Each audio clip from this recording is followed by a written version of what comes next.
Here we are finally, Wow. Rob, and it's good to see you again. And wow, here we are at episode 1. This has been a long time planning. I think we kicked this idea off probably about 6 months ago, right? I I think think so. that's right. It There was a feels, post. I You think did a we've post. aged. Yeah, we've aged quite a bit in the six Yeah, we months, have. but the there was a post. The reason this got started, before we get into it, for Sure. folks, and maybe people are already skipping over this part of YouTube, but um, it's important to say so I think Satya was interviewed maybe a year ago or so, and one of the things he said was like, I really regret not having a mobile platform or being in the whole space still. Yeah. And I think you had reposted that, and it generated a Yeah. lot of emotional content. It Like did. It was good to people hear were, him say he regretted shutting down the mobile yeah, business. yeah, yeah, and You know, everyone was chiming in and about this and yeah. that, A and lot I of think lot of love, a lot of nostalgia from so many people piled on. They're like, yeah, yeah, that was my favorite phone. I miss it. yeah, just the time of that whole time, and it was such an interesting time in computing, basically, where we were Right. moving into these mobile devices, Because and it's not every kind of ancient device that people have that love or nostalgia for, like here's my right, original Macintosh or whatever. right, yeah, Yeah, yeah, a lot of it's love. interesting. And Yeah. so we originally, we were going to do a podcast episode on this topic, and then realized pretty quickly, like, this is more than just one podcast episode. It would have to be like a 9-hour episode. And so Absolutely. we said, let's like kind of do like 9 episodes or That I'm so. sure everyone will binge watch. Oh yeah, of course. This is a weekend. You That's start at 7 in the morning, you finish by right. dinner. That's right. Um, and so that's what we're going to do. We're going to take everyone through this story. It's almost like 20 years, like late 90s to basically 2017 ish. Yeah. Yeah. And a lot What of a journey. eras and a lot of technology. And we're going to take everyone through it. We're going to do it with a couple of different ways. One is, first of all, Rob and I will sort of chit chat for a little bit, but then we're going to go to a segment called Off to the Museum. And we have our friends Ben and Matt from the Mobile Phone Museum. And we're going to walk through for each episode sort of the cool gear from that era. It's very cool. I bet a lot of people didn't know there's a mobile phone museum out there. I know, mobile phone. Yeah, It's crazy. mobilephonemuseum.org, I Yeah. think, but Pretty or cool. .com. Something So like we'll do that. that, and that'll be Yeah. cool because I think everyone's got like some old stuff in the drawer somewhere, right? Everyone's got their Right. drawer of Right. gear. And then for each episode, we have a guest or guests. Sometimes it's a Yeah. panel discussion. And we have a special guest today, which we'll get to in a minute. It's Pieter Knook. It's not too surprising, but probably a good place to start. And this is really, I think the title of this episode will probably be Origin Story, because this is really going to be the episode where we get into like why did Microsoft get into this business? What was going on back in the late 90s, early Right. 2000s that kind of drove this thinking and this investment. And and we've learned over the years that people love origin stories. I mean, That's look how right. popular like Iron Man in that cave, Oh, I was or huge. Yeah, it or was huge. Captain America, getting injected and turning into people Yeah, love or that Peter origin Parker story. with the spider. I mean, Yeah, it's on the absolutely. same level as that, I It think. is. It is. It's absolutely. Somebody got bitten by a radioactive smartphone There and you out popped Windows Phone. go. It So, could but happen. before also we, maybe not everyone out there knows who we are and why we're doing this, but maybe Rob, why don't you give what are your bona fides around this topic? Yes, yes. So Windows Phone, Windows Mobile. Uh, I was a long time Microsoft kind of person outside of Microsoft, a developer, doing writing code and stuff throughout the 90s and Visual Basic. And then I think I mentioned this in one of our episodes. One day, anybody remembers MSDN? That's how Microsoft taught Mm-hmm. everybody, all the developers, Microsoft Developer Network. because Microsoft's a developer-focused company. Kind of Developers, like developers, right? exactly, kind of like Borland. Does Yeah. everybody remember Borland? I don't know. Mm, Well, go talk to Brad Silverberg. He'll remind you about Borland. there you go. Anyway, Microsoft MSDN came out with this Pocket PC emulator on one day. It's like, download this thing, and here's this tool, developer tool, where you can write Visual Basic and build apps for this thing called a Pocket PC. And I'd seen, and I was at Microsoft earlier as an orange badge, as they called it, when Mm, you're a contractor earlier in the mm, 90s. And I'd seen Windows CE come out, the little clamshell things. But this, as a developer, I was like, cool, I don't own this thing, but I can download it and I can write code for it. And I started doing it. And then I wrote a book with A-Press, like one of the very first books on Pocket PC development. And then I mm, created a mobile device management company. mm. Like if you think about managing devices, updating software, like hopefully you don't brick your device when it updates. Back in There the you go. old days, it was just BlackBerry enterprise servers and it was a very corporate thing. We want to Hmm. manage all the devices, that kind of thing. Sure, And like a so corporate asset. Yeah. yeah, and so I did that and then sold that company and joined Microsoft in the what do we call it, mobile communications business. Hmm. Back MCB. then, MCB, that's right. So worked there. That's where I got my start.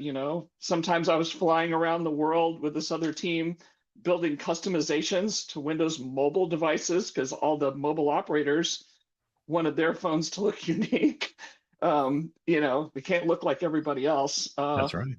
And then jumping into like developer marketing, product management, and putting on those giant fun events, Mm, MEDC that's right. around the world. Mobile Embedded Developer Conference. Yes, we're going to Yeah, touch upon that in a later episode, but yes, that's good. absolutely. So that's Good that's times. my background, my Cool. OG story. Awesome. I Awesome. taught the world how to build apps for Windows Mobile and Windows Phone. That is Okay, good. maybe Very not righteous. single-handedly. Yeah, it's a team effort. It's a team effort. What Yeah, was I your came backstory? yeah, I came to Microsoft in about 2005. I was in Silicon Valley before that I was the chief product officer at a company called Insignia that was doing embedded Java. Prior to that, I was a BIOS engineer at Phoenix. So I had a little bit of Microsoft interaction back then. Yeah, But we had an embedded Java, like a J2ME, like J2ME. our own I, I, J2ME I built environment. software for that. Yeah, yeah, I yeah, did. Java, And very Steve Ballmer popular. even made a comment about J2Me one time. Hmm, we'll have Do to you dig that up. remember? No. It was a dig at Sun Oh, Microsystems. I see. Like Of they course. couldn't Yeah, find back a then way it was to. a big Microsoft Sun thing, rivalry. Yeah, But yeah, so I was kind of a Java handset person and also Qualcomm Brew platform. I was very familiar with that, yeah, and we had done a lot of work there. And we got our Java platform running on this new Windows mobile platform, and that turned into a job. They're like, "Why don't you just kind of like move up here and do this thing?" Because I think they were looking for phone people at the time, and so I joined. And actually, I think I might be one of the few, but I worked on Windows Mobile. I worked on Zune, was one of the first folks on Zune. There goes my thumb. there's your Uh, thumb. Worked on Kin, did a lot of work on Kin, worked on Windows Phone, um, and then was actually kind of running the team that started to shut the phone business down in 2016, 2017. So Wow. So you I kind of hit touched, for the cycle, yeah, you did. You Microsoft touched, wise, I with think all you of these touched more platforms. devices than anybody else. Maybe, Yeah, maybe. yeah. And the other thing was, so when this topic came up, just to talk about, to bring it back to what we started with, was like, it's a story that I think needs to be told. And as one of our guests later in the episode said, it's part of, history that has kind of spawned all this other stuff. And Right. for people that are building products today and building businesses today, a lot of the lessons learned from this kind of arc, the rise and fall of Microsoft's mobile platform, It very germane lessons is.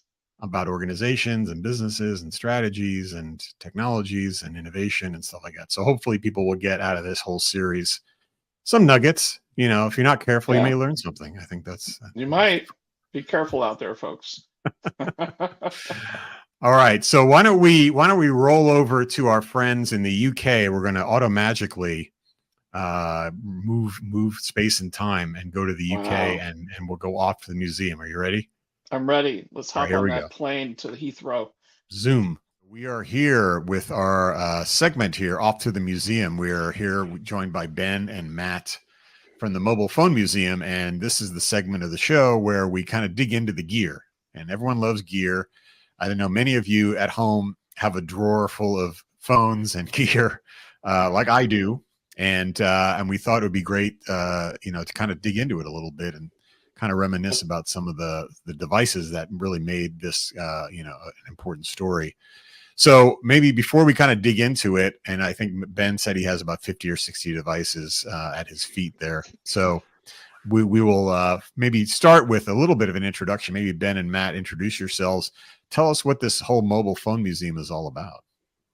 Well, I can start on that story. The Mobile Phone Museum was a kind of idea that I conceived about 15 years ago, but Matt and I met about 30 years ago. It's horrifying to say that, but in the early days, the mid 1990s, when we were both taking early steps in the industry, Matt was working for Nokia. I was working at Vodafone, and we were doing all sorts of exciting things like the inception of 2G GSM, the beginning of text messaging, the beginnings of mobile data. And we became kind of partners in crime at that point. Without knowing it, we both felt that there was a story to be told with all of the devices that we had access to. And in the kind of late 1990s, I noticed that where I was working in Vodafone, they were literally clearing out all of these old devices and just putting them in the dumpster. And I was like, stop, you have to save these devices. It's part of the fabric of social history. And that meant that I ended up with some of these kind of giant devices that you can see behind me. Whenever you start collecting stuff, once people hear that you're collecting stuff, whether it's fridge magnets or whatever, they go, hey, you connect that stuff. I've got one of those. Would you like it? And it grows and grows. At the same time, Matt was putting together a very authoritative collection of phones, particularly around the Nokia DNA. And kind of, I went from it being an ad hoc thing, you know, to then having 1,000 devices and then having more, and then it just getting out of control. And then also people starting to donate very valuable things. Matt and I coming together with our collections, and we needed a vehicle to safeguard that collection. So people didn't think they'd just give us devices and, you know, one day we'd sell them all and make a load of money. So we created a not-for-profit. We're a registered charity. The Mobile Phone Museum was put together around 2019. We had some angel funding from a gentleman called Kamil Vasek, who was fantastically helpful. We secured sponsorship with Vodafone. We set up mobilephonemuseum.com. Please visit. There's nearly 3,000 individual unique devices cataloged on that website. And that is our virtual museum showcase. And we are trying to not record all of the data around the devices. There are websites like GSM Arena that do a fantastic job of that. We want the stories behind the devices. And that's why we were so delighted when you both got in touch, because we have devices where we don't know the full backstory, and those stories are going to get lost in the mists of time. And, you know, this vehicle is a fantastic way for us to ask questions of your audience, but also share the knowledge that we've got, and perhaps, you know, get some corrections on some of the data that we've captured. Now, obviously, Matt lived through a lot of these. You know, my career was Vodafone, Lucent Technologies, a startup doing content, Gartner, and now CCS Insight, where I'm one of the co-owners. Matt, maybe you want to talk a bit about your background and how you got to here. Yeah, I mean, as you said, I started off in 1992 at Nokia in the UK, repairing phones, then very quickly jumped into how do you launch data products. So I launched the first data cards in the UK. That's when Ben and I first met. Actually, 2110 was the first time we met, but and then launched things like the communicator. Moved on from there in 2002 to go to 3. And then from there in 2008 to go to, actually 2004 to go to T-Mobile in the UK.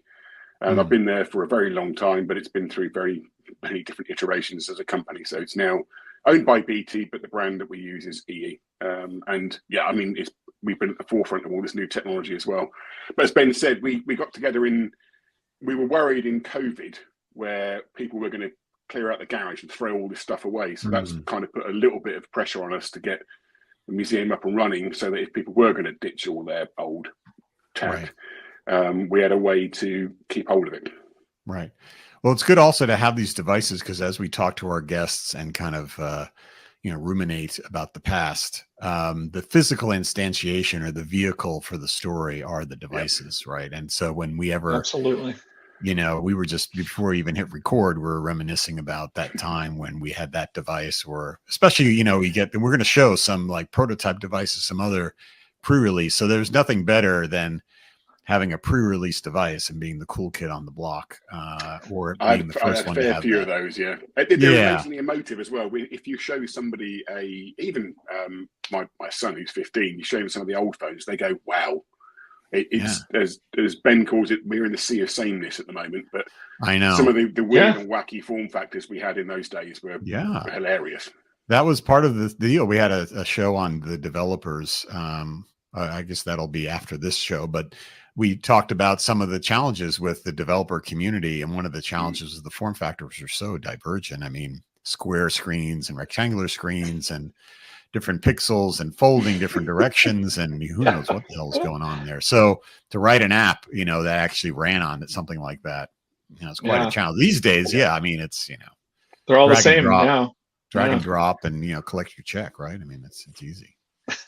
Yeah, but a little bit of diversity coming back with some of the flexible display technology. That's but nothing like the era. Yeah, we will come up to some devices later in this series, like the Motorola MPX or the Sierra Wireless Evoke. What a horror story of a device! And we will have some fun with those. But I think today we're going to start. What were they thinking? That's what I would say. What were they thinking? What were they thinking? Didn't you show it to anybody? That's right. But no, perhaps today we could start with some of the kind of genesis of this whole story. Yes. And Pete and Rob, I know, you have been talking to some of the people involved in that. And I don't know, perhaps a good place to start would be, Windows CE, Pocket PC, and that's where it began. And I think, Pete, you've got the Cassiopeia device, or Rob, one of you have that there? Yeah, Pete's got one.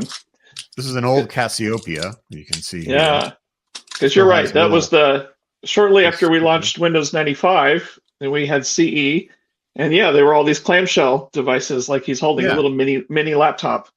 Had a little PCMCA card slot on there. Yeah. And so this was probably a Chips and Technologies chipset, maybe. I don't know. Who knows? In there, but I mean, this was the bomb. I mean, if you had one of these things, you were James Bond. Basically. When did that come? Did that come out in 96 or 97? I'm trying to remember. Probably, around that time. Yeah.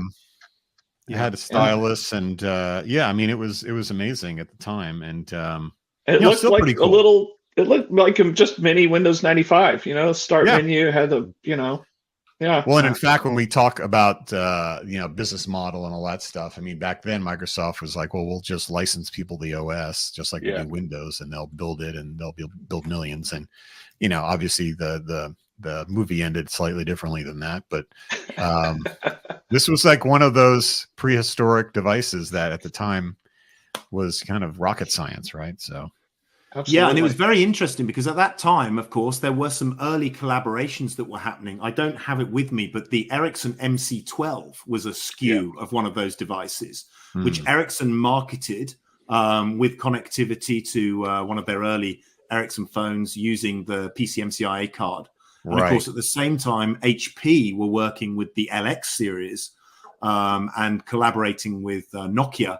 There was a product called the Omnigo 700, which again, look on the website, look that one up. That was a device which was using the operating system GEOS, and that eventually converged into the Nokia communicator, which was another one of these clamshell devices. So all about that time stuff was happening. But of course, then we saw the kind of advent of the kind of Pocket PC, which was interesting. Yeah, I was going to say, before you jump to that too, there were also, like you said, there was a range of these pocketable devices back then.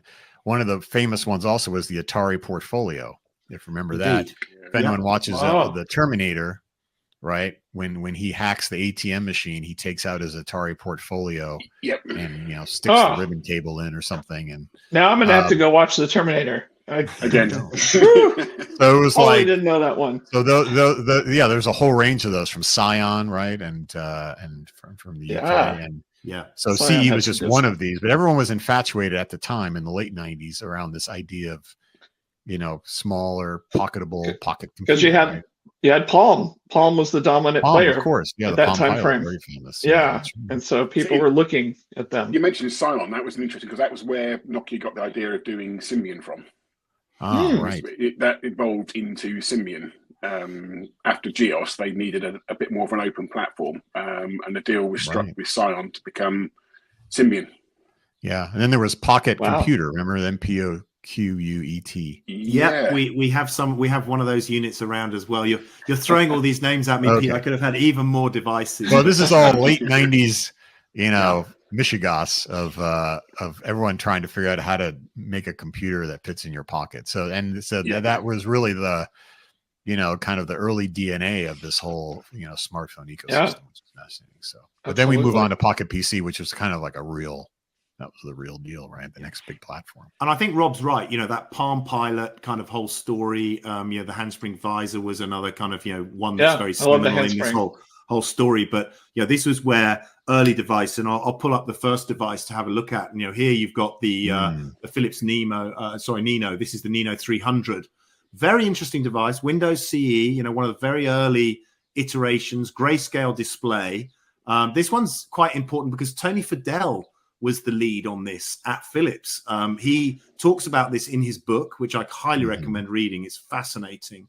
And he learned a lot about how not to make products with this device, which I thought was quite interesting. Yeah. So he did this after General Magic. Is that right? Yes, I think that was right. The chronology of it. So he went on to this. He did this, the Nino 200. I think there was also the 500, which was a different form factor. Right.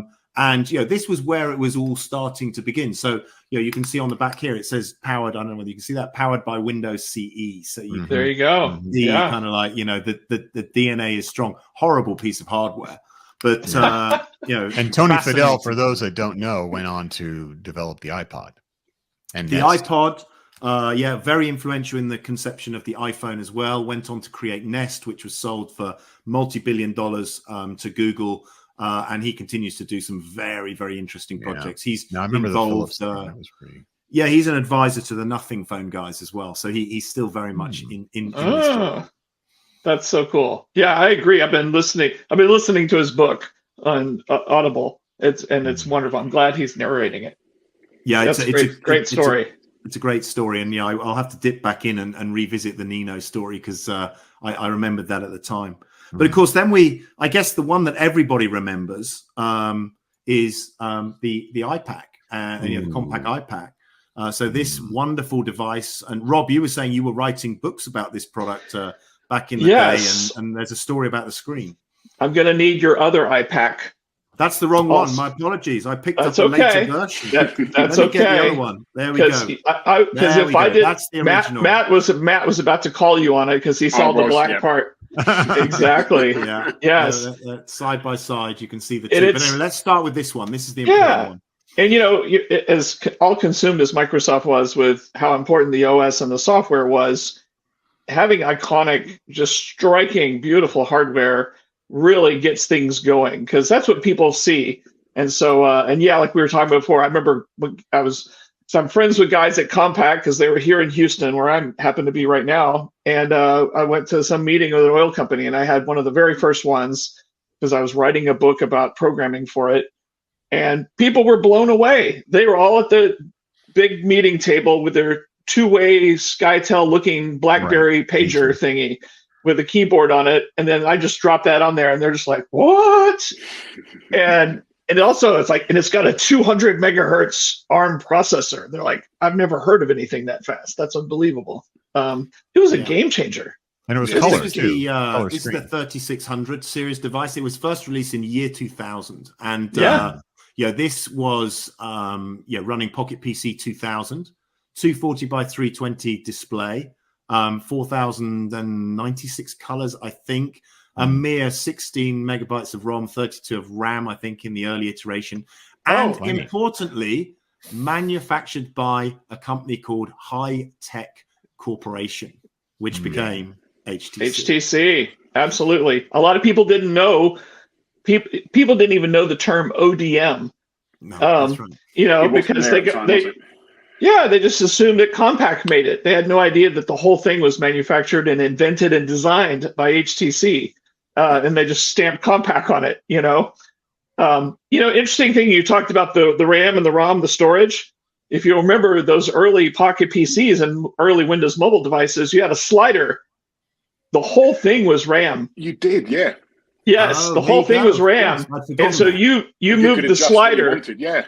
How much storage versus how much RAM memory, And if the thing completely died, you lose everything. There was no flash storage yet. And so, but it was very fast. And in fact, later on, when we added flash storage for Windows Mobile, people worried if it would slow it down. Because everything was about that slider. You're right. I remember yeah, that. Yeah. And then so if you don't let it run out of power. So all you kids out there, remember when you created a RAM drive in DOS? It was kind of like that. So a key individual at this point as well, who we should talk to and talk about is Peter Chow, because he was at HTC and he was driving this exceptional hardware as well, is my understanding. I don't know the full story, but I know he was spending a lot of time in Redmond. And at this point, there was starting to be these discussions of how you add connectivity to this device. So there were jackets that you could get for these. I think that's the correct term, the jackets that you could get. So we had jackets initially where you could, I think we talked about these PCMCIA cards, which could slot into the back of the devices. Then Those we had jackets devices. Were great. They were. Then devices, as you correct, this one where you actually had the 802.11 built into the device. I think this one may have had that by recalling memory. And then sleeves or jackets like this. So this particular jacket allowed you to make this into a cell phone. So this had a SIM card slot in the top. It has an IMEI antenna. So this is a very early iteration of what was possible. Of course, Handspring were doing this with the visor at the same time as well, where they had a device that you could clip into the top of the device and give you that cellular connectivity. A couple of things people maybe not realize is, well, these CE devices were, I would call them rarely connected, right? So they're really designed to be disconnected and then occasionally connected and synced. They're cradle. By a serial cable. Normally with a cradle on the desktop, your desk, you would sync your email and then go. And, you weren't connected. So that notion was not part of the mindset for a while. And then the other thing was the cellular, you notice the antenna on that. I mean, phones had antennas for a long time. Everyone today, if you buy a phone, if it had a big thing sticking out of it, you'd be like, what's wrong with this thing? So they'd say, what's that, boomer? Right, so the antenna was like fundamental at the time, and antenna designs come a long way. But those are two big things that people maybe don't realize, is that even back then, Wi-Fi was not super common. I mean, no, it wasn't Wi-Fi. Not until early 2000s did Wi-Fi. Right. When Intel integrated into their laptop designs, did Wi-Fi really start to take off? So it was, kind of a challenge for this thing to be. And then when you did have an actual live connection with one of those devices, I mean, you felt like you were in the future. You were transported. So I felt like I was in the future when I got the CD-PD PCMCIA card to put in the jacket, and it was running at a high speed 19.2 kilobits per second. I was like, I am master of the universe. Web page, our live WAP web page or HDML or whatever lame. I mean, it was incredible. Don't get me on WAP, but you're getting triggered flashbacks to WAP. I mean, we've told the story of the kind of rise of the PDA. That then takes us into bringing some of that integration. So we saw the sleeves, the jackets, which you could add that connectivity, some integration of 802.11, but integrating cellular was an interesting one. And the natural assumption when you're talking about what Microsoft were doing is to jump straight to the O2 XDA. There was a T-Mobile version, but actually there were some important devices before that. And I'd quite like to share those with you. So the first device I wanted to show you from the museum collection is the Triumph Mondo. A very interesting device. This was manufactured by Mitsubishi. It was conceived and designed by their design team and was launched in January 2000 in Paris at the Pompidou Center. And it shipped eventually. So that was in January 2000. It didn't ship until August 2001.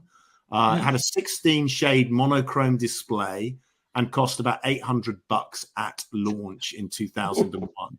And this is, according to our research, considered to be the first converged mobile phone and PDA that used the Windows system. So they can see a Windows-powered device. You can see on the back. Yes. Wow.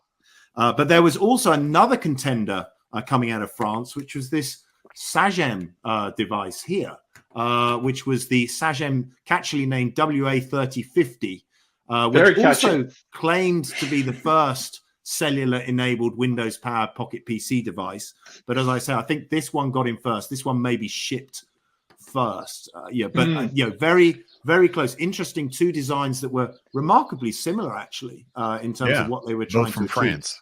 And I'm sure there are people watching this who will be able to help us with some of the history on these devices and what they're all about. So we have written some of that up, but I'd love to hear more. But that then takes us on to that absolutely key device, which we're all familiar with, which is the O2 XDA. And we are very lucky to have in the collection an early design mock-up for that product here, which if I even zoom into the camera, there's some names on the display that someone might even recognize if we can see those. I don't know whether you can read those. And on the back of this device, there appears to be some sort of code name, Jazz, and it's actually dated HTC Microsoft 7/18/01. So that kind of tells you about the DNA and the history of these devices. And if you look at that compared to the final shipping product, which you can see here, it was a pretty close kind of approximation of what it was going to look like. So an exciting time. And this product was amazing. Matt, I don't know if you remember, this coming into the market. It caused a lot of a big stir, and for it did. O2, it was a massive product for them because they were undergoing a major rebranding at that point. So it was a very, very key device, and a key device in converged cellular devices, without a doubt. Very, very important. It was interesting though, like this is a discussion we had probably in this episode with Pieter Knook. We talked about price points. I mean, today people are paying $1,000 for their, iPhone, etc. Back then, like you said, $800. I mean, those were obviously $2,000, but 2000 era dollars. But these kinds of converged devices were premium pricing. And at the time, people thought, oh, that's insane. They have to only cost, $150 or $200 to sell, which, that notion has kind of been blown out of the water over time, right? It wasn't just that. It was also the battery life. Something that would last a day rather than, barely a day, rather than a week for your other phone. Right. Yeah. Because back then the Nokia, candy bar phones were a week or whatever. Yeah. And this was lasting a day, and people thought that was heresy. But then, that's, as you say, the whole ecosystem around it was made to be, you look after it, you put it on charge, you sync it with your PC, you do all those things as well. So it was a different era. So this was a dual band GSM phone, 900, 1800 megahertz in the UK, codename Wallaby. There was also a T-Mobile version, this one here, which hopefully you can see. I launched that one at T-Mobile, yeah. Oh, did you? Okay, maybe you can tell us a bit about that one then, Matt, in terms of what you were doing. That obviously came after the O2 XDA, I assume. It was a while after, there was an exclusive deal. But it was the same thing. And then there was 3 or 4 versions of that. But it did really start which one's that? It did really kickstart that whole open OS smartphone ecosystem. Yeah. So I mean, incredibly important devices, hard to believe now, but I just remember, the feel of it, that metal finish in your hand. It was, and all back to that DNA of that, remarkable compact iPad. You can see clearly the design language, the materials, the whole finish, but to actually then button up a cellular phone in there is interesting. So that might be a good place to kind of pause and say, there's the first chapter in this amazing story that you're telling. Exactly. Yeah, that is the origin story. Sounds good. Well, let's wrap it up for today. And then for the next episode, we'll dig into, a whole new world of other interesting, hopefully cheaper devices. I can only imagine Steve Ballmer holding up your $800 device going, well, who's going to buy this? Yes, the classic. All right, sounds good. Well, thanks, Ben and Matt, and we will see you in the next episode. Great stuff. Thanks, Pete. Thanks, Rob. All right. Thank you. All right. Wow. Interesting. Wow. That was interesting. Yeah, I mean, one of the things I was thinking about with all the stuff that he was showing was just the diversity of form factor. Like basically nobody knew what they were doing back then. Like everyone was just, do I do a landscape keyboard? Do I do a vertical? Do I do this thing? Like everyone's like, let's just try stuff. And France really took the lead, didn't they? France was kicking butt there for a while. They really were. Way to Um, go. Viva la France. Viva la Yeah. France. Yeah. No, it was pretty cool. You know, we spent a little time talking about those early Pocket PCs, and I remember it was at the Pocket POQUET or the Scion. One of them had like an amazing keyboard, amazing like Yeah. full travel keyboard and all that, the clamshell, and it was Right. really nice. I do have actually a Nokia communicator. We talked Oh, about that. So remember that thing? that's So classic. this is from like the future back It was then, totally from the future. totally from the Yes. future. And speaking of the future, in a future episode, we're going to really dig into this company called Nokia. Maybe you've We're heard of going them. to have a VIP from Nokia walk down memory Excellent. lane with us about how Microsoft and Nokia got in the sauna together They sure did. and had a little schwitz. Yeah. Oh boy. Yes, Oh, boy. whatever that is. Mm.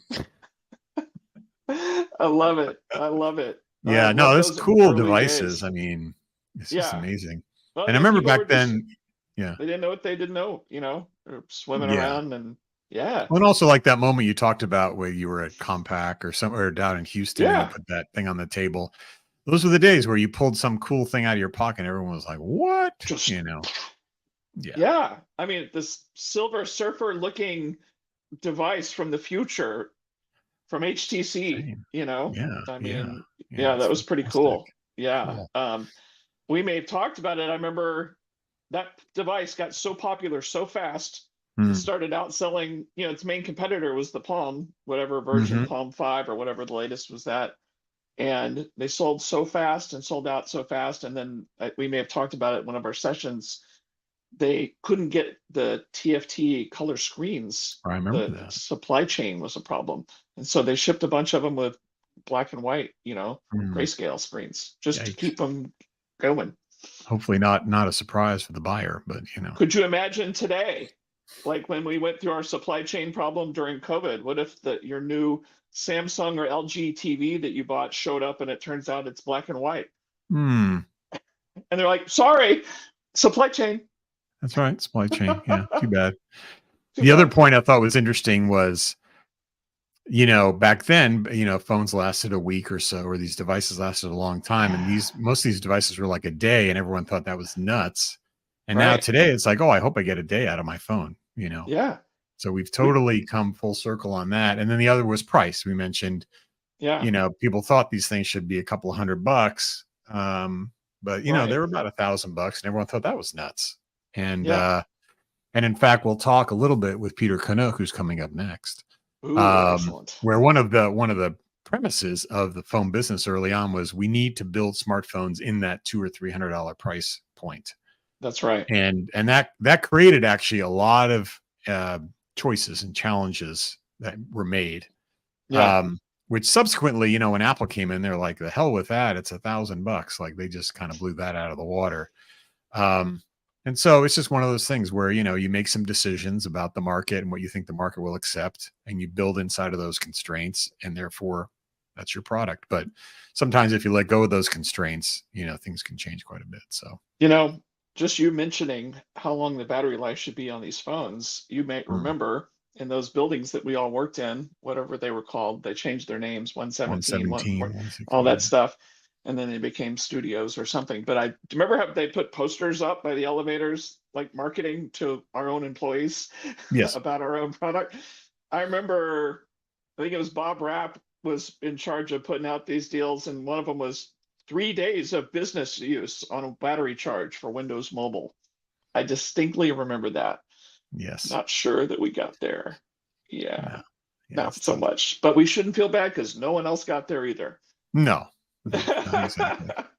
Right. So cool. So why don't we go into our next segment? Yeah. And our special guest. And this has been fun. I think as you go through these episodes, you'll see folks from history, and folks that we haven't seen in a while. And I don't think you and I had seen Pieter Knook in like it's been forever, a couple of decades, maybe. So, but let's play this segment with Pieter, and then we'll recap. Sounds good. Here we go. First guest, since this is episode 1. It's very exciting, and who better to have as a first guest is Pieter Knook, calling all the way from London, England. And so welcome, Peter. Maybe you can kind of get started, give us a little bit of your background. And, I think you started at Microsoft in like 1990 or something. Is that I did. Yeah. I did. I started so- in the UK, actually running the consulting business for 4 years. Ah, Then moved to Seattle in 94. I ran a whole bunch of vertical market teams. I joined as Steve Ballmer's chief of staff for a short period. And after a while, he said, wait a minute, I've got a vacancy for you. I need you to go to Tokyo and Right. run Microsoft Asia. And that was 97 when everything in Asia basically collapsed. They had a big currency crisis and so on. But it was a very interesting period to be in Tokyo. I extended, so I ended up there for 4 years altogether. And it was a particularly interesting period, very formative, because, of course, the Japanese at that point were in the vanguard of what was going on in mobile telephony. So all around me, I had people, and I had one of these little tiny, tiny bar phones. The smallest phones in the world were then made in Japan.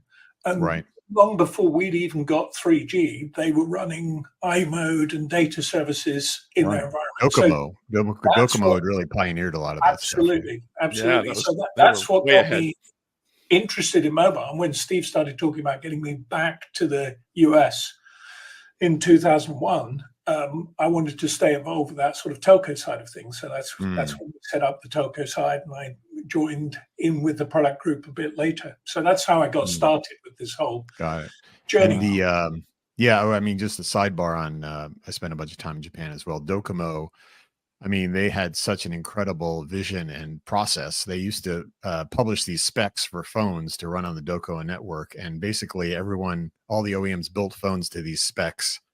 And they were so similar, you could differentiate them by like one letter. It was like the Sharp version or the Panasonic version.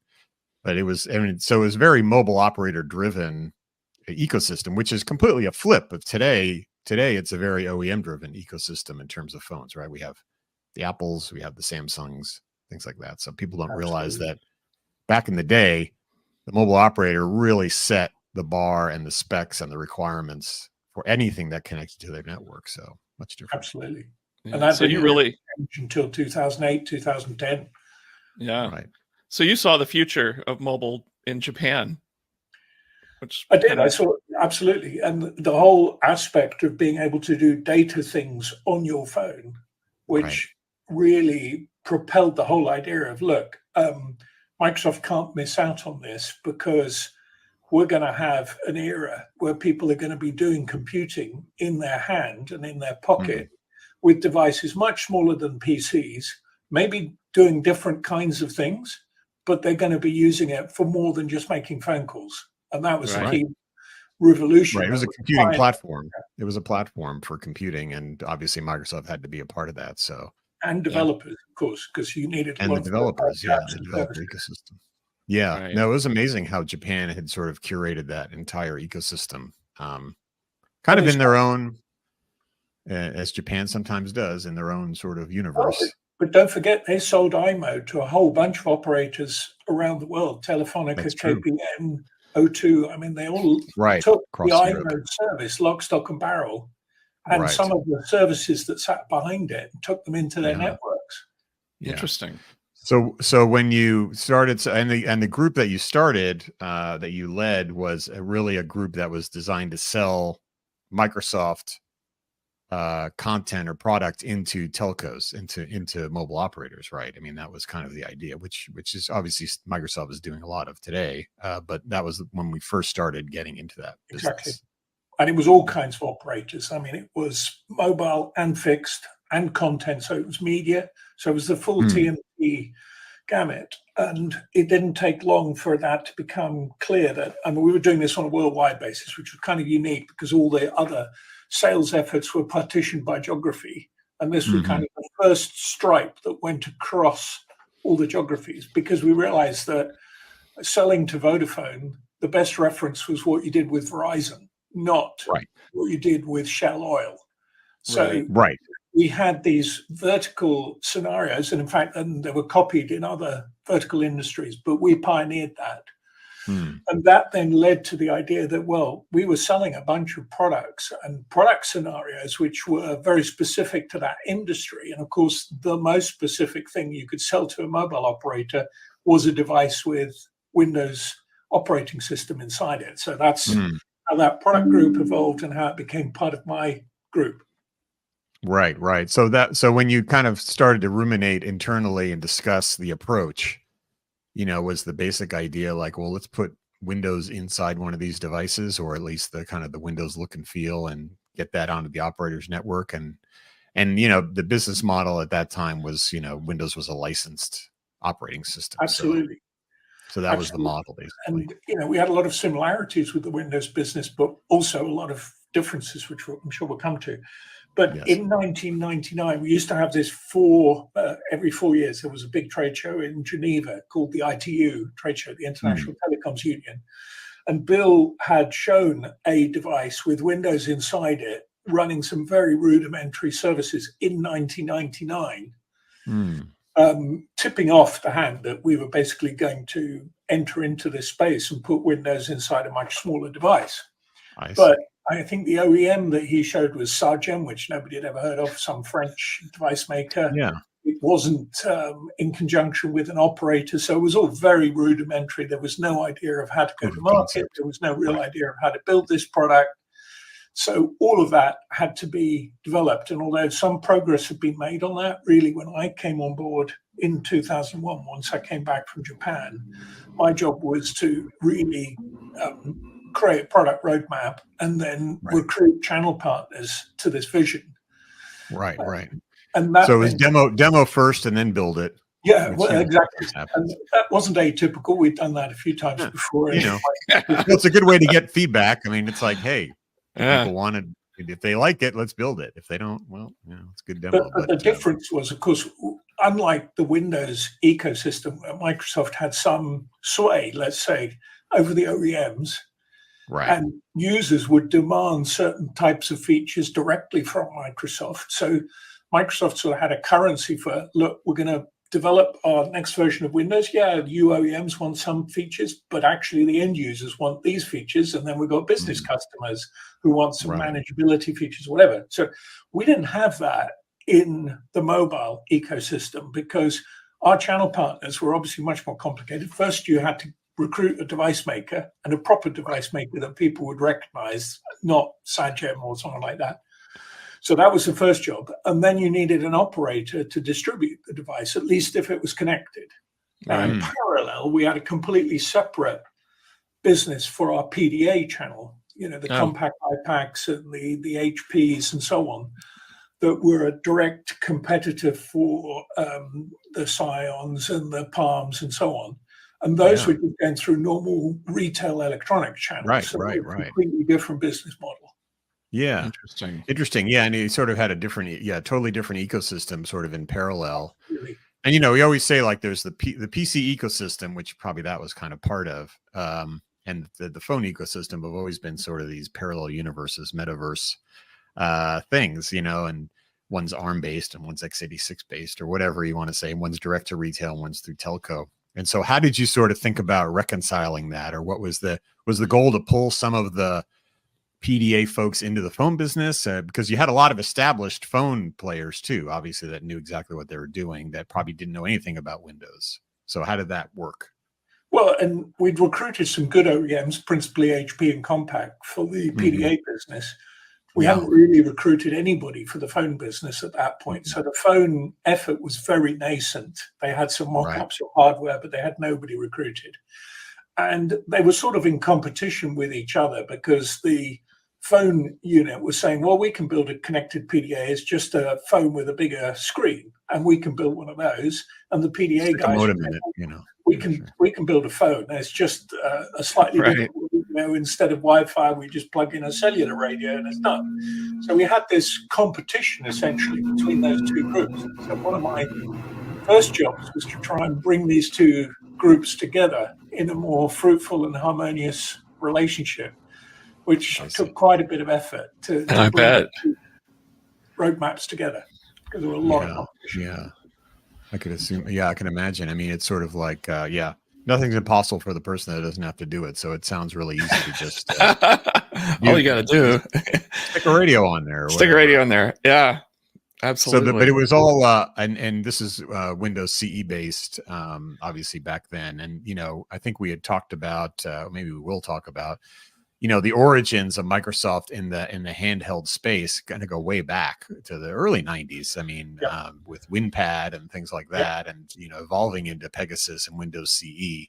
Yep. And so you had to sort of take that whole strain. At that point, it was probably 5-6 years old, maybe internally, and then merge it with the phone business or the phone product line. And so, I mean, what was kind of the discussion there in terms of, things like applications, a developer platform, or what was the strategy there? Was it like, well, if you're a Windows developer, then, this is going to be, click and you're done, or is this going to be because there really wasn't much of a developer ecosystem, I guess, for phone developers. I mean, except the iMode stuff you mentioned, right?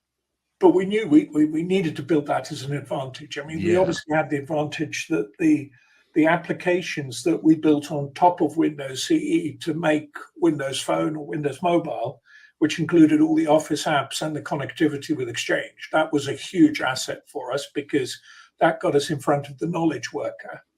And they were the influential end user that propelled the need for Windows Phone in their organization.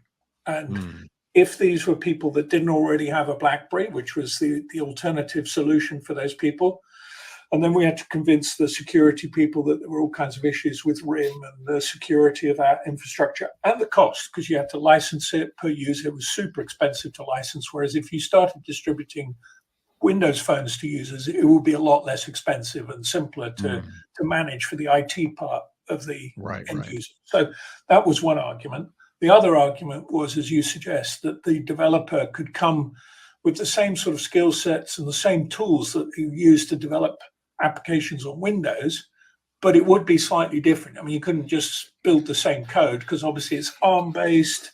Right. Even if you used the .NET framework, it was the compact framework. It wasn't quite the same framework. But it was enough commonality that you'd get a lot of bang for buck for developers who were knowledgeable on building .NET apps on Windows. They wouldn't have too tough a time to build apps on .NET CF in the Windows Phone mobile ecosystem. So that was a big asset. Yeah, developers. Absolutely. Oh, I was that there. Chant. Insert video here. Right. Yeah. And it's interesting. So for folks, I think before we started recording, you mentioned this, a lot of this started like a quarter of a century ago. And some people listening weren't even born yet. But back then, the only people that bought these things were kind of business people or knowledge workers, right? I mean, this was that's where we started. I mean, unless you were kind of a real geeky person that wore a PDA on your belt, like me. Or maybe Rob, I don't know. Yeah. So kind of a niche audience. And so this wasn't a kind of consumer phenomenon. I mean, back at that time, it was, you mentioned knowledge worker, the BlackBerry user, the email person I was mentioning the other day. I'm rewatching West Wing from season 1. And, BlackBerry is like, that's it, So that was kind of the universe that this whole effort was born into. It was created out of this kind of more business oriented target, right? I mean, that was, and the channel as well, right? Yeah. Well, and clearly, apart from recruiting the right OEMs, and by 2005-06, we'd recruited almost all the OEMs. In fact, the only one we hadn't recruited was Nokia, but we recruited Sony Ericsson, we got Samsung, we got Motorola. We'd got HTC, of course, as our great partner and friend. Yeah. So we had everybody recruited to building at least one phone or PDA on our product, and they all had a variety of different form factors and so on. We'd recruited all the operators around the world. I mean, we really had a who's who list of operators, which was fantastic. And we got a lot of developers and obviously enterprises that standardized on Windows Phone or Windows Mobile because they thought it was the platform to bet on. Right. Yeah, no, it's kind of ironic that Nokia was the one that you didn't have initially, and then we'll do another episode on Nokia later. But ended up being sort of the last one practically. Well, and I started the engagement with Nokia. This was probably 2004 or 5. We started an engagement with Nokia to try and pitch them on working with the .NET Compact framework, because they realized that their Symbian developer ecosystem wasn't as healthy as ours.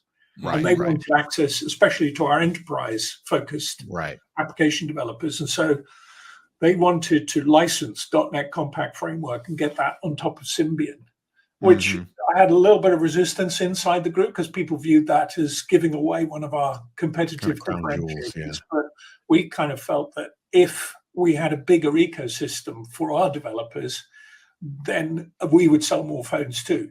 True. And we would eventually make Nokia a friend as opposed to an enemy. And right. Of course, in the end, we did. Well, embrace and extend. I mean, so, what was it like in those early days when you're going from 01, 02, 03, 04, 5?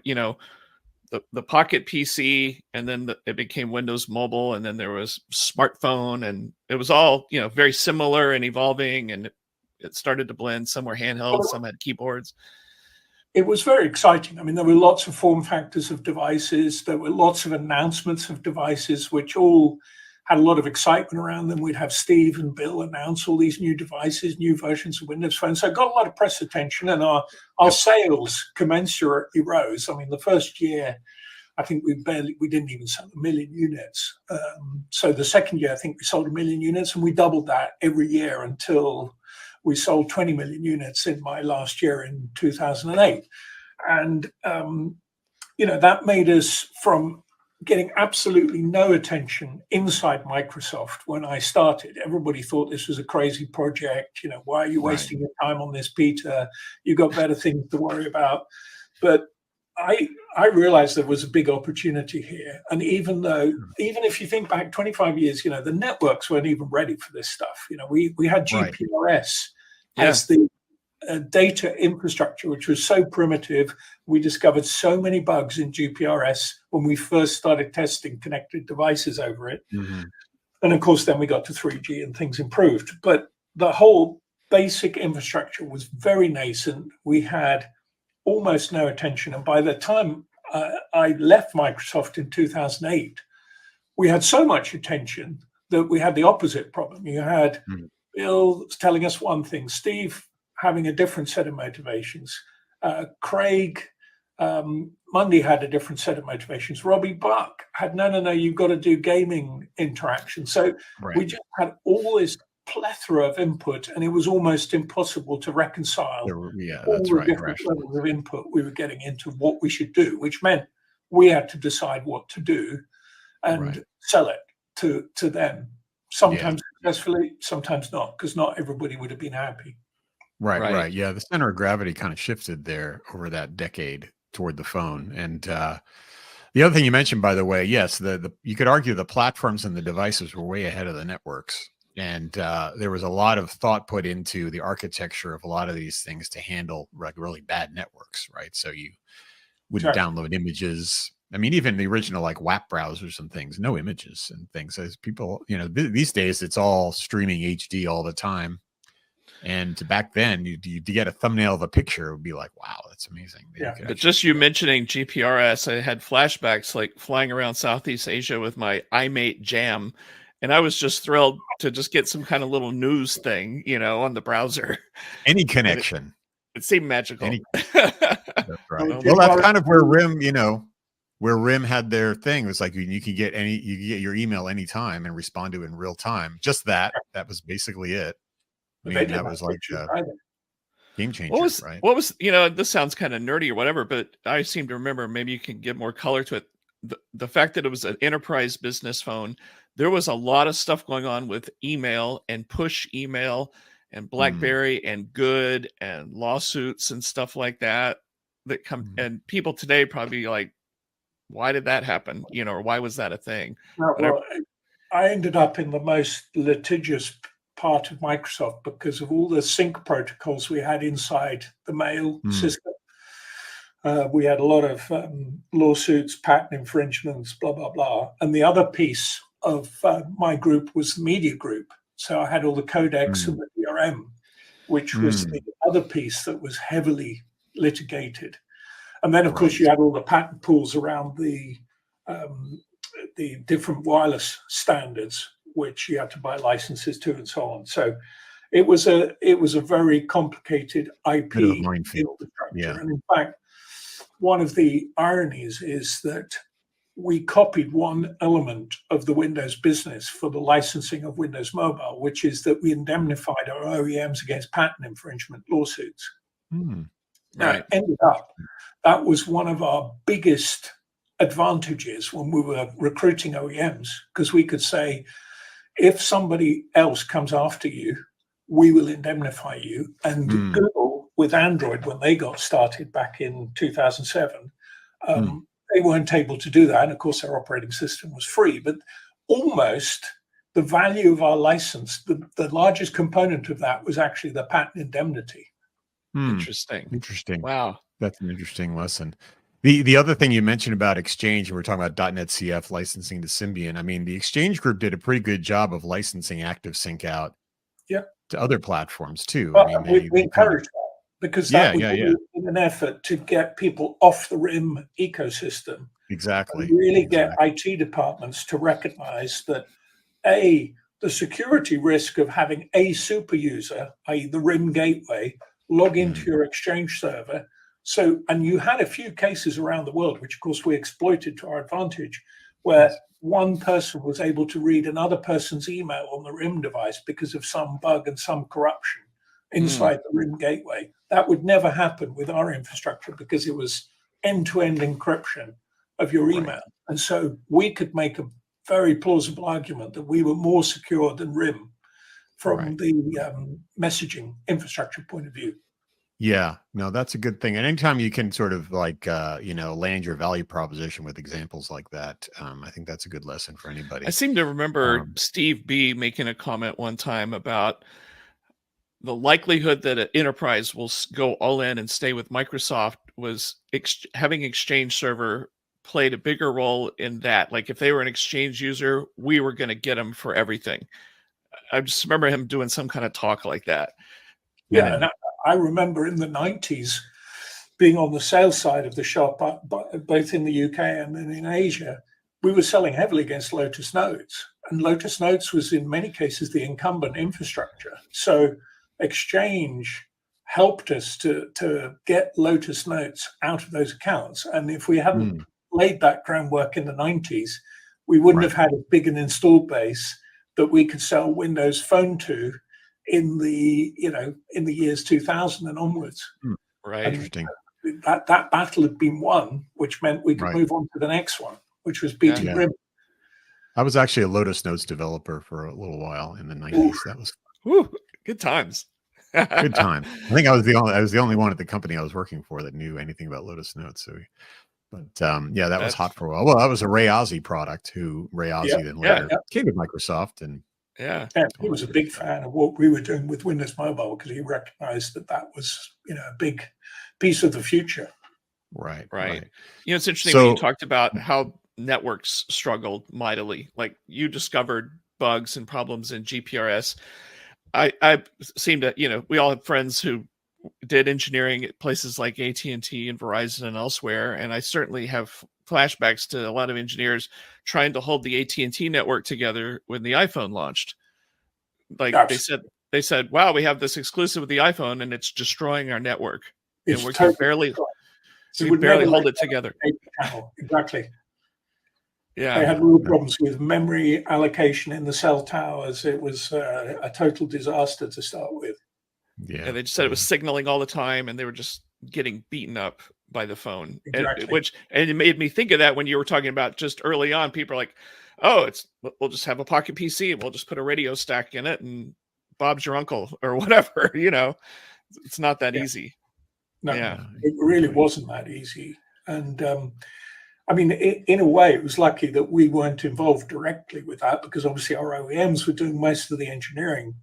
But as you remember, Pete, when we were doing reference designs and really trying to get OEMs to get our reference design on board and make our choices of the Qualcomm chipsets that they should be using. They're quite resistant because they said, no, this is our business. We're much cleverer than you in the stuff. And they were, but they didn't know how to integrate the software stack with the modem stack. Right. Yeah. No, especially I think folks coming from more of the PC side too into that business, and I think it's like the phone, building phones, even today, it's a very bottoms up engineering intensive process. Whereas, the PC sort of evolved along different lines where Intel had reference designs and it was a lot more kind of modularized, where the phones these days, especially like with imaging and the radios and the antennas and things, it's very, very engineering intensive. And I think that was kind of a little bit of a cultural shift for some of the PC OEMs back then that were getting from the PDA business into the phone business. It was like, oh, there's a lot of tricky bits here that you needed to take care of. Well, and not least the fact that at that time, we were still in a world where there were multiple different form factors. Oh, yeah. You had the PDA slab thing, which is now the only thing we've got. But you had the keyboard-oriented device, you had the flip-up phone, you had the... I got my jazz jar here. There you go. There's one. But that's like the Motorola MPX 200, which with that thing was nuts. Yeah. It was nuts. But it just demonstrated that there were, and we fostered this. I mean, it was an opportunity for OEMs to differentiate. Yeah, and we were acutely aware of the problems that the PC OEMs had, where they had real trouble differentiating. Right. And they were getting their margins eroded. And so every time we'd go to a device maker, they would say, please don't turn us into a PC OEM. And we'd say, no, don't worry. We're going to give this reference design just for you. And then we'll give a different reference design to another OEM, and they can build a different phone device. And we will have competition out there for which form factor end customers will appreciate the most or the best. And the irony is, today, we only have one form factor left.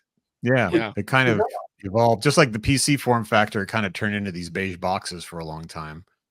Now there was a lot more hardware innovation back then than there is today. Oh yeah, definitely. It was much more interesting. And as Pete and I have talked about, I remember one of the teams I was on with part of comm sector was flying around to mobile operators to help customize this user interface. Mm-hmm. So in addition to different hardware form factors, they wanted to have a different look and feel sometimes. Yeah. And so we're building different shells. Because we wanted the applications to be able to work uniformly. Yeah, exactly. The apps had to be too much differentiation would inhibit that. Right. That's right. Yeah. I mean, I don't know if you have the background, especially with HTC. I remember they wanted to and they created all kinds of different user interfaces on their devices and over time.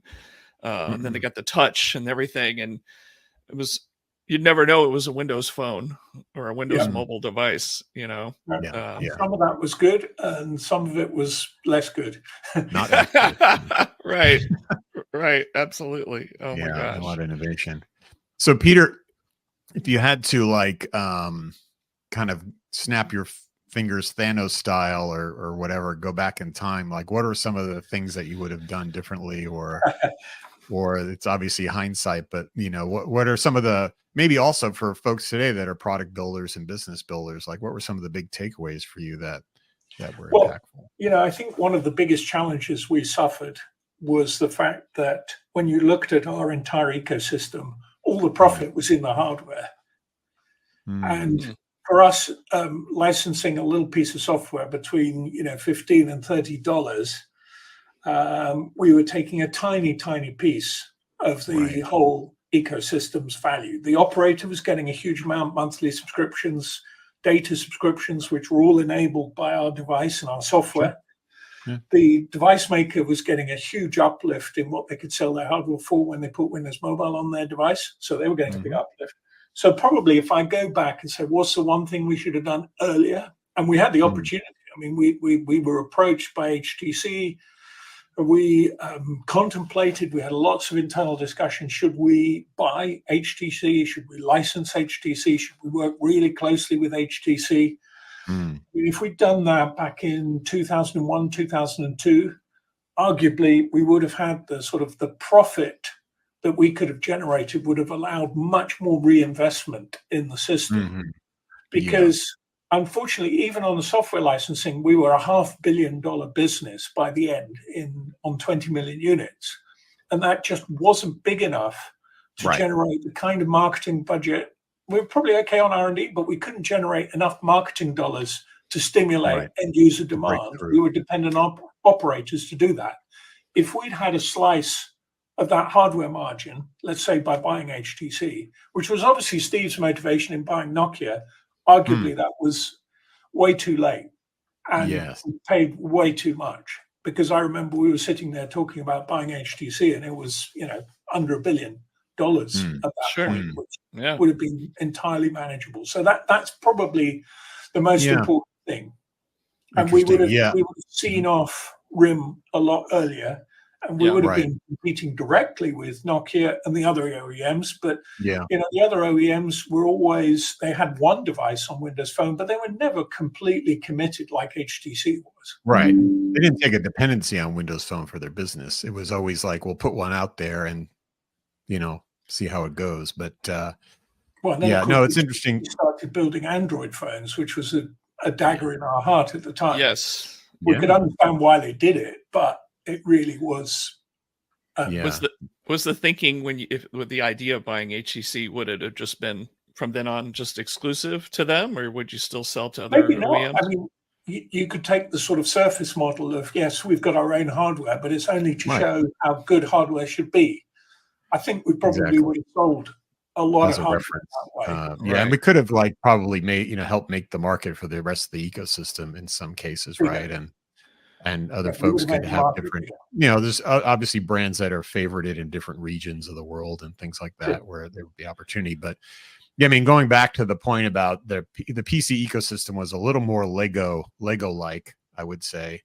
And the phone ecosystem is a lot more, I don't know, pour sand in one end and something comes out the other. Like, it was a lot more engineering intensive. And so having that hands-on investment, and we had a ton of great hardware engineers at Microsoft at the time, building lots of cool things. But that probably would have been kind of definitely a different track. That would have been if that was in Marvel Comics, that would be the parallel universe. What if, thing. Right. Well, the other thing I might have resisted too was the push that we got to spend more resources on our x86 platform, which I always regarded as a waste of time, mostly because the x86 platform just could not manage or could not compete with the battery characteristics that we needed when we had ARM in a phone, and arguably still cannot. Right. I mean, the standby time to get out of standby and become active was always in the tens to 100 milliseconds on the x86 architecture. And it was one of the distinguishing features of ARM, that you could go from standby to active in a millisecond or two. In other words, when a phone rang, you could answer the phone call within a millisecond, which is what you needed. And it makes a difference. Yeah, it's like there's a good reason why there aren't a lot of not too many x86 phones out there right now. So no, but obviously the motivation was so we could then run proper Windows on Win32 and all that stuff. The likelihood that could happen by 2010 and arguably even today, it was whimsical. We spent a lot of engineering effort trying to build Windows Mobile and Windows CE to work on x86 as well as ARM. And of course, the PC business has now gone the opposite direction, which is to have ARM support, and they've never got all the applications to move with it. It's a nightmare. So that we would have wasted time on, which arguably, if we hadn't, we would have made more progress with Windows Mobile 7 and whatever. Yeah. Right. Well, Peter, I mean, I really appreciate your time dialing in here and kind of taking us back to that time period. Like I said, for a lot of folks, it was a long time ago, but at the same time, a lot of the experiences and lessons and are very germane today for people that are getting into new markets and have a lot of externalities to deal with and understand their target and have to land their value props. And so one of the reasons why we're doing this whole series is to kind of, make all those kind of interesting stories relevant to people that are building products today. So I appreciate your sharing with us kind of this really important part of the history. And I don't know, Rob, if you have any closing thoughts too, or no, it's a great trip down memory lane. We all kind of lived it together. I was probably more on the developer and developer marketing side and living. And, we talked about Visual Basic was the biggest thing for Microsoft in the 90s, and then having that embedded Visual Basic for the early Pocket PCs, and then the compact framework, and then the database. It's interesting. So a lot of people, you routinely hear people who don't know any better say, oh, the smartphone market started when the iPhone launched, and we didn't have apps until 2008 or 9. And yet we all lived this life with all these developers building mobile apps for Windows Mobile for years, learning lots of lessons on ARM, And they're probably still running out there on some vertical handheld devices that when you exactly. It's still out there. Windows XP embedded is still out there. Yes, I know. I'm going to distribute my cab file to your phone. Exactly, that's still out there. Those were great times. That was a lot of fun. But it was a good period. I mean, I think the fact that we learned a lot about our customers and the channel to get to those end customers, if you didn't understand what mobile operators and what device makers needed, and you didn't understand what your influential end users wanted, you could not have been successful. So the fact that we got to ship 20 million units a year of this stuff is a testament to the fact that we did actually work out how to recruit all these people. And it wasn't something where you could jam down in the Windows and Office way to PC users. You had to pay a lot more attention to building a channel from a position of no strength at all. Yeah, exactly. Pretty impressive. Great. Well, thanks again, Peter. And you're welcome. Take care. Thanks. Yeah, this is great. Thanks so much, Peter. Okay. Yeah. There you go. That was cool.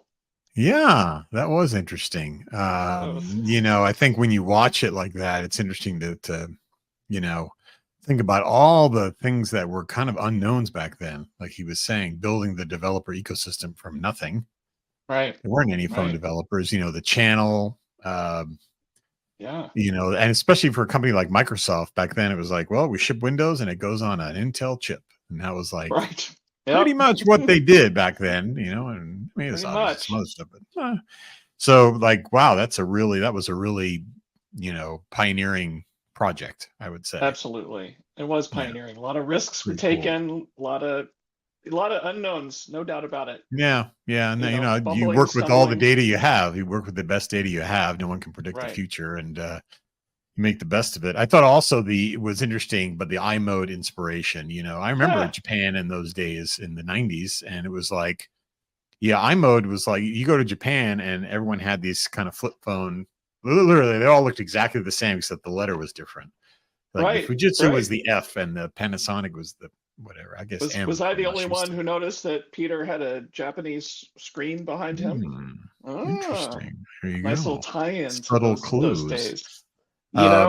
Lots of people did a lot of things with iMode, and I remember reading stories where people were reading novels on their little iMode phones in Japan. Yeah. Well, and also the whole phenomena of taking pictures of your food was started in Japan.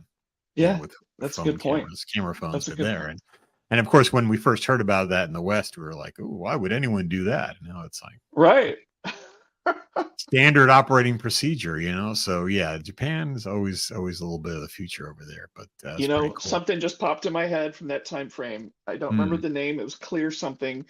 We had a font smoothing technology. ClearType. Windows, ClearType, and we had a book reading app at that time frame that could have been the Kindle. I don't know. A lot of times you're throwing stuff on the wall to see if it sticks. Yeah. That sounds like a different episode, the ebook series. It does. You'll see. I mean, as the listeners will see as we get down memory lane here and kind of get into the episodes, we find other topics that are like, oh yeah, that should be a series too. So, right. We're gonna be doing this forever. Forever. But no, this has been a good episode 1. This is a good grounding. It's a grounding in like the origin story and the starting point. And I think the next episode, we have a developer roundtable in the next episode. Right. We'll talk a little bit more about the platform, and we'll have some folks talking about that. But yeah, no, I hope folks enjoyed the first episode. Stay tuned for the next one. Subscribe on YouTube, and these will be coming out every so often on a regular basis. And hit that bell, subscribe. Hit the bell, like it, subscribe it, and also give us comments. Put comments back, and we'd love to hear from the audience and some of their memories and thoughts about this whole era. Absolutely. Absolutely. So. You're right. The story has so many dimensions from different points of view. Everyone's got their own perspective, which is pretty cool. Absolutely. I love it. Good stuff. All right, Rob, until next time. All right. We'll see you next time. Yeah.